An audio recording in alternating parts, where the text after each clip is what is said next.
So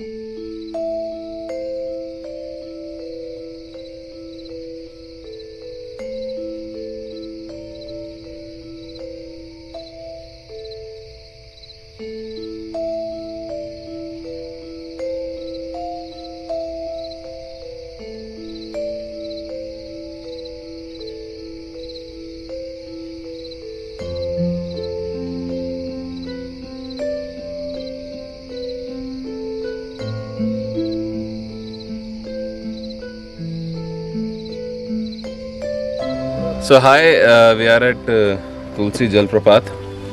If you see, it's a deep valley and it's a gorge out here, and it's a very deep water out here. Neeraj, if you can show in the video. Nobody knows the depth of this place. This is a perennial source of water out here. The other side, if you see, is Madhya Pradesh. We are here in Uttar Pradesh. This is a long forest like this. It is not a very broad forest. So actually, 2.5 kilometers this side of this, we will have a main road, but then it's a very dry forest on the top of it, and a very regular movement of a lot of animals like leopard, sloth bear, sometimes tiger, then nilgai, and then we have sambar and other animals living on the plateau. If you say, it is impossible for the animals to go down and drink water.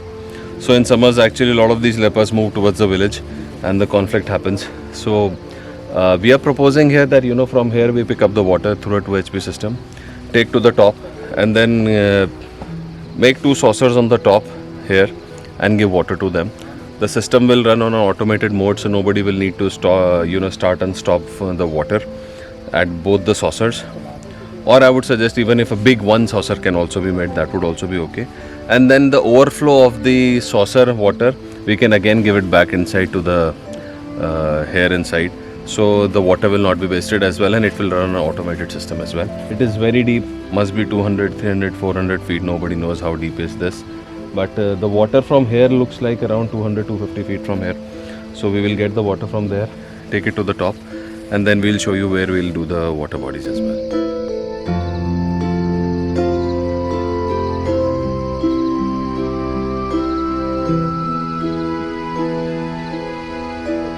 Place where we are proposing the first saucer, and then another second saucer there.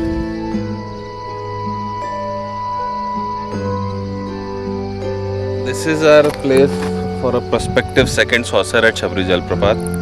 It is absolute dry plateau out here, and leopard movement as well. So yeah, a saucer can be made here. So also, this is the entrance of Tulsi Jalprapat. Their ticketing counter plus their chowki out here. They do not have water here as well. So we would like to give them one small pipe here as well, so that they have the water available out here at the camp, because I'm sure this is a tourist place, so they will have toilets and everything, so they will not have water for that also. Right now these people actually go down there or the other side of Madhya Pradesh, where they have another system there, and they get water for drinking in their buckets. So we'll give them here. So what I am again suggesting here is that we do a big saucer in the end, give water there, and in the center we get the water this side as well. So this is the chowki and the ticket counter and the toilets out here for the people out here. So if we can actually give one small tea at the pipe which is going to the saucer, we'll give a wall with this side, and the water will come here for the chowki as well, and we will give them a tank as well, so that they can have water stored for themselves as well.